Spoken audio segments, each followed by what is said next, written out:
Mirasee. Hi, I'm Lisa Bloom, host of Once Upon a Business, and today we're going to share a different kind of episode. You likely listen to Once Upon a Business because you love stories, and you love learning lessons from stories that you can apply to your life and business. That's why I thought you might be interested in a new show that recently launched on the Mirasee FM podcast network. It's called Blowing Up, and it's hosted by my colleagues and friends Linda Claire Puig and Ari Innie. Linda is the founder and CEO of Six Figure Newsletters, and Ari is the head of strategy for the ACES Business Acceleration Program at Mirasee. To give you a taste of it, we're running an episode from that show right here on the Once Upon a Business feed. I chose this particular episode because the guest, Holly Chantal, is an expert on messaging, which is the story that you tell about your business. This story underlies everything that you're sharing, so you want to be sure to hit the points that you want to be remembered for. So I hope you enjoy the episode.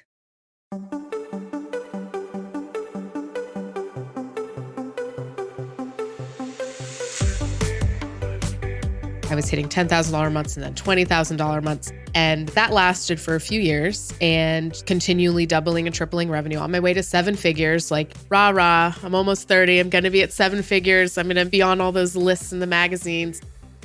And then I had my first child. Hello, and welcome to Blowing Up, the podcast that shows entrepreneurs like you how other businesses exploded in the best possible way. I'm Linda Claire Puig, the founder and CEO of Six Figure Newsletters, and I'm here with my co-host, Ari Innie, the head of strategy for the ACES Business Acceleration Program at Mirasee. Hey there, Linda. In each episode of Blowing Up, we showcase an entrepreneur whose business blew up. It experienced what seemed to be a sudden success, but as we all know, that kind of success is not random or a fluke. The company employed a specific strategy that caused its rapid rise in revenue. So today we're going to do a deep dive into that strategy so that you can learn from it and determine how you might apply elements of it to your business. In this episode, we look at messaging. Now, messaging is not just the words on your website. It's a whole lot more. And it underlies your success or lack thereof to a degree that you may not be aware of. Our guest is Holly Chantal. Holly has been in the branding and messaging space since 2009. She helps visionary coaches and service professionals enroll more clients into high-ticket offers without launches or Facebook ads. Welcome to Holly, and let's jump right into the conversation. What's funny is that the strategy that has helped my business blow up has helped my business blow up multiple times.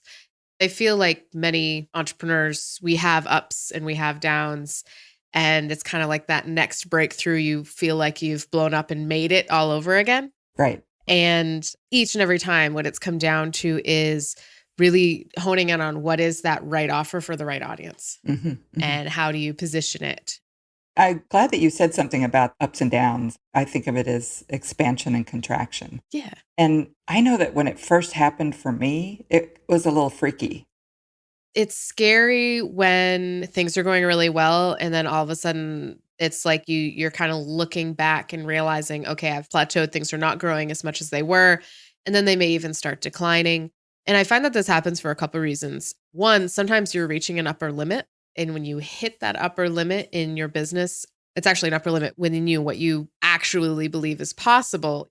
My biggest implosion was when I went from single woman to married to having kids and having to really readjust my expectations on what I was personally capable of. Let's talk about the pinnacle pre-motherhood and the pinnacle after motherhood. What did that look like for you? What did that feel like for you? It's really cool because I've never looked at it this way before. And just you saying that brings up all the feels.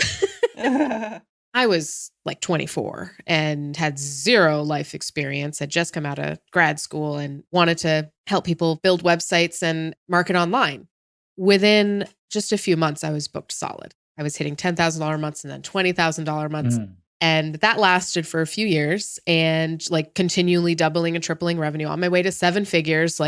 Rah, rah, I'm almost 30. I'm going to be at seven figures. I'm going to be on all those lists in the magazines.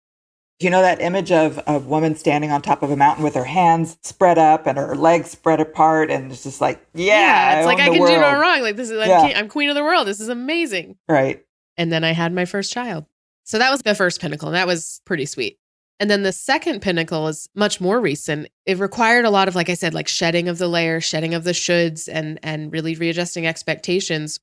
During the pandemic, I was working 2 hours a day maximum if I was lucky, because I had 3 children home with me and I was homeschooling and I was doing all the things. And so that is just a whole different picture of success. So talk to us about this thing that you do that has caused your business to both explode and also successfully remain where it is. The most important piece that's missing from people's marketing is why you do things the way you do. Why my way? Right. And why is this the missing piece? What is someone missing? And why hasn't what they've tried worked so far? And then how do we communicate that? So that's what I really like digging into, is kind of breaking apart the mechanics of what has gotten you results, what is getting your clients results, and then how do we put words around that and build a package around that, because it really elevates the value. So how would someone get started with that process? You're mentioning a lot of different things. Where would you recommend people start? It's going to sound really cliche, but where you start is with target audience. Great. That old thing. Yeah, that old thing that everyone talks about. Right. It's really the psychographics, which is what is driving them to want this? What is showing up in their life right now that they need to change? And what have they tried before? Why has it failed? What do they already have in place that they can leverage? And then what do they have working against them? And when you can understand those things, you have the opportunity to create this paradigm shift for someone where they have that aha moment that says, oh, this is the piece that I've been missing. So-and-so has the answer. Can you give us an example of a before and after situation with a personal client or with your own work? So I have a client who was offering done-for-you services. And what that does is it really limits how many clients you can work with, because you're literally trading time for dollars. Exactly. What he wanted to do was move into high-ticket coaching. So instead of charging $2,500 for this marketing package, he wanted to offer coaching that was $1,500 a month retainer, which is a big difference. That's $18,000 versus $2,500. What he was finding is that as he was trying to sell his coaching, he had a hard time feeling like it was going to be tangible, couldn't really promise them results. So he would offer done-for-you deliverables as part of the package. He felt more confident, they felt more confident. And what he was doing is really defeating the purpose, because in the end, he was actually getting paid less for his time, because now he was coaching and doing done for you. Right. So what we did was really got clear on that target audience. What is that point A that they're starting at? What do they need to have going for them in order for him to be able to comfortably say you're going to get results? And then what is the point B that is going to get there? And we mapped out the steps that they would be taking through. Like, what do the milestones look like to getting to point B in a way that they would really understand and see themselves? And then what were his methods for getting there? And it turns out years ago, he'd written a book. Forgot about that. Yeah, it like laid out his 6-part system that just so nicely matched this audience that he hadn't actually like honed in on yet. And within like the next conversation he had with a potential prospect who like wasn't even coming to him as a potential prospect. He just met this guy and was talking about what he did. The guy signed up within a couple days because it was so clear to him what working together would look like, and he wanted that result. So he got that $1,500 a month retainer just for coaching. And it all came down to him being able to make it feel tangible without having to promise done-for-you results. Could you also define messaging? I think a lot of people hear that word and they don't completely understand the breadth of it. Yeah. So I think a lot of people think that messaging is like, what is your brand statement? What is your USP or unique selling proposition? The way I look at messaging is it's really everything that you're sharing as a business owner. So everything that's going out in your marketing is messaging. Your messaging is what's underlying everything that you're sharing and making sure that it's hitting all of the right points that you want to be remembered for and that are going to get those people that fit your target profiles to perk up and say, ooh, like that sounds like me. It's your emails, it's your social media posts, it's your conversations. It's your LinkedIn bio. It's everything. It's not just the words on your website. What I've seen often with entrepreneurs that I work with is that they will then go to their computers like, okay, I know who I want to serve. And then they'll type away for a few hours like, there you go, I have my messaging and that's it, I'm done. So is it just that or is there more to it? I was doing an audit on someone's webinar, and the way she described her target audience was so clear and so like nuanced and beautiful. I was just like, this is an amazing target profile. I don't see any flaws in here. When we got to the webinar, it was very general. The examples she was giving, the topics she was teaching on were not actually like relevant to that audience specifically. Like, talk about what the problems are. Mm-hmm. Do the case studies that I'm sharing and the stories that I'm sharing, are they demonstrating the problems that this audience has? Because that's where things start to come together, is when you're matching everything you're saying to that actual profile, how they see the world. Mm-hmm. Many people, I'm sure, will have the knee-jerk reaction to that of, but then I'll be turning off some other people that might want to come to me. What would you say to that reaction? I would say that is exactly what the person I was talking about in the example said. She said, well, I have it this way because there's other people in my audience that don't necessarily fit that example, and I want to make sure I'm serving them. I said, fair enough. Can we just try it? Like, let's just try it, because it doesn't hurt to do one webinar differently. Right. So she saw like a 60% increase in the number of registrations. That's a lot. That is like a lot. Yeah. And 300% change in conversion. Wow. It made such a difference right away. And the reason is because when she was trying to talk to all of the people, she was not sharing anything that made someone go, oh, that's me. And, oh, I can see that working in my situation. This is exactly what I need. She gets it. It's like a watered down message. If you water things down for the folks that are at the beginning level of their journey, the folks that are further along won't think that you have a sophisticated level of knowledge to help them. Right. So you'll actually reach more people by being hyper targeted and specific than you would if you watered things down. To what extent should people be looking at updating their messaging? What's the trigger to maybe this needs to change or this needs to be updated? So there's a couple different answers to that. One, there should be just a regular check-in at least every year, if not every 6 months, depending on how quickly you're evolving. Whoops, missed that one. And it doesn't mean that you have to like rebrand, overhaul, et cetera, but just going back through your website, like, is there things here that are no longer relevant? Is the wording I'm using, the examples I'm using, do they still land, or have I moved beyond that? Mm-hmm. Or just moved in a different direction than that?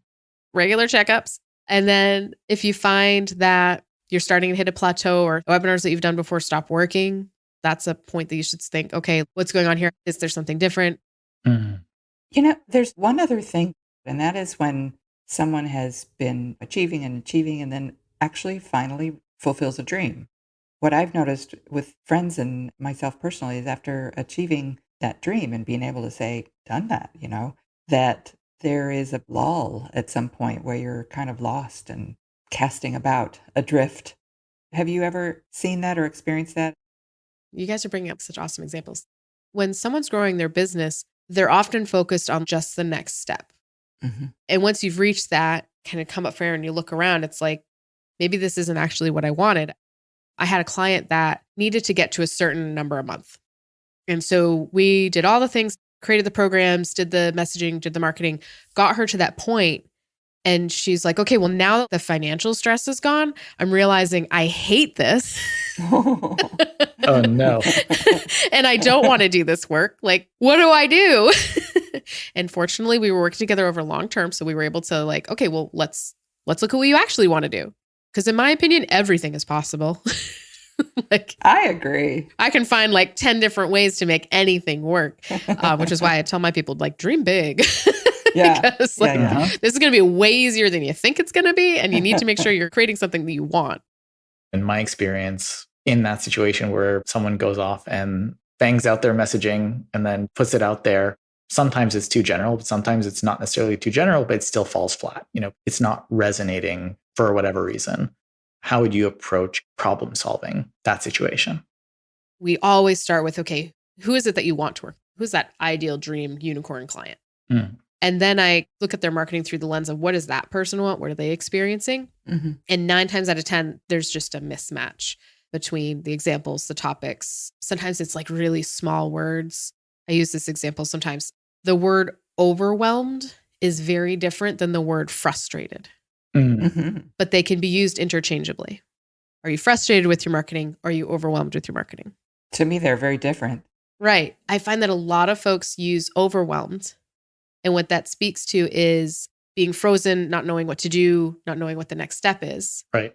So what they're attracting is someone that is overwhelmed. They're not taking steps. And frozen. They're right. frozen. Yeah. Where if you say frustrated, then you're going to attract people that are already trying, already working, already taking the steps, and they're not getting the result they want. Right. So the difference there is you need to get someone into motion, which is much like, it's like kinetic versus static energy. I'm going to get really science nerdy here. It's really hard to push a boulder and get it moving rather than change the course of a boulder that's already moving. It'll just attract a completely different type of client. Nuances like that matter. The word nerd in me is loving this. So as people want to get started and start moving through this process, figuring out their target market, figuring out what is the messaging, where do they get stuck the most often that you see, and how do they move through that stuckness? The most common sticking point is target audience. I have a whole program that I've developed. It's a 10-module program, and people will spend 3 months on that one module on target audience. It's the first module in my class as well. It should be the first module in any class. Yeah, same. Also in our course building. Yep. Yeah. And that's what's interesting is that it is the first of everything. And once you land on it, everything else is so easy. Having a target audience is limiting. That's the mistaken belief. I know plenty of people who still take clients that are outside of their target audience. Oh, yes. And I'm like, of course, that's your prerogative. You can take any client you want, but your marketing to get in the door with the people that you mostly want to bring in has to be specific. Right. And I find that the majority of coaches and consultants that come to me are usually getting their clients through referrals. Right. Because their online marketing isn't really doing a whole lot for them. Right. Because it isn't dialed in, but they're getting referrals. So what I always tell them is, if your business is largely referrals right now, it is not going to change anything to start marketing online with a very specific target audience and exactly start actively attracting these people, because the referral sources are still going to be there. Yeah. I rebranded in 2019 and people still refer people to me for what I used to do. Like whether you like it or not, you'll still get those referrals. I haven't designed a website since 2017, and I still get people, you should go to Holly for a website. As you made your way through to the discoveries that you have about the role of messaging in both your own business and in your clients' businesses, what has surprised you? I think what we were just talking about, which is like the more specific and focused you get, the more people respond. I've done the hyper-focused, and it always performs better than the more general approach. And that always surprises me, because it's like, are there really that many people that fit that specific profile? Apparently. So let's talk. Holly shared some gems that often get lost in our push to market and sell, to get new clients and add subscribers and attract people to your webinars, et cetera, et cetera. And that is that everything that you're sharing as a business owner, everything that's going out in your marketing is messaging.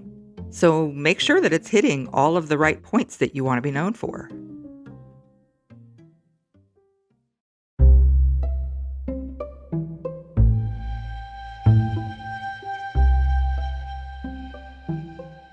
Thank you so much to Holly for her delightful trip back to the basics of what is needed for any business to blow up.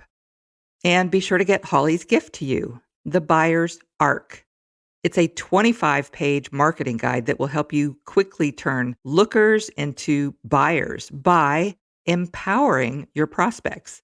You can grab your copy of it at blowingup.rocks/Holly.